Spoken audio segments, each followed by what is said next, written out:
praktiski visās bāriņu tiesu telpās atradīsiet uzrakstu filmēt aizliegts. Bet kā tad ir patiesībā? Un ko paredz likums, vai pareizāk sakums, likums neparedz, jo bieži vien tieši šie te ieraksti ir vienīgais, kā jūs varat pierādīt savu taisnību.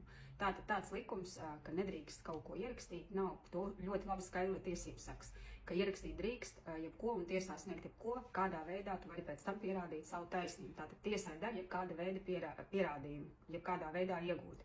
Protams, ko tu nedrīksti šos te, piemēram, audio vai video ierakstus publicēt sociālos tīklos vai kā citādi sūtīt tiem cilvēkiem, nekam tas ir paredzēts. Bet savām vajadzībām, lai pierādītu savu taisnību, drīkst ierakstīt to, kas notiek ar šīm aizvērtajām durvīm.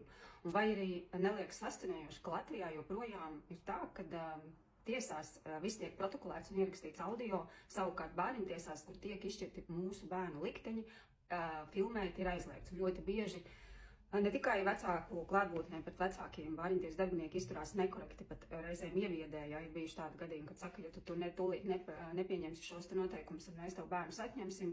Bet, piemēram, kad tiek nopratināts bērnu viedoklis vai, piemēram, taisīta psiholoģiskā izpēte ar vardarbīgo vecāku, kuram uz doto momentu ir tiesas liegums tuvoties, piemēram, mātei, ja, tad tas notiek aiz aizvērtām durvīm, un neviens vispār pat faktiski nezina, kas tur iekšā notiek. Paļaujās uz vienu psihologu, ja, kura, teiksim, rakstīto, jūs varat tālāk pārsūdzēt IKVD, bet ļoti bieži ar to arī beidzās. Un ir kāds, teiksim, viens stāsts no reālās dzīves, kur arī bija šī psiholoģiskā, nevis izpēta, bet novērošana, bērnu novērošana psihologa klātbūtnē, kur mātei bija jāved bērns pie psihologa, bērns histēriski bļāva iekšā iet, negribēja, protams, tēvu redzēt arī negribēja, jo šajā ģimenē bija vardarbība kopdzīves laikā, un tad beigās, teiksim, kad iznāk šis te saskarsmes novērošana, psihologs gluži vienkārši ir ierakstījis, ka bērns sākumā bija mazliet satraucies, bet kopumā viss ir labi, tēvs ir lielisks un tā tālāk. Un šī gadījumā mātei bija audio ieraksts, kas tika sūtīts gan IKVD, gan tiesības sargam, gan bērnu aizsardzības centram. Tāpat pēc tam tika iesniegts kā pierādījums tiesā, bet neviena no šīm iestādēm nekādi nereaģēja uz to. Vienīgais, ko bija IKVD ierakstījis vienā teikumā,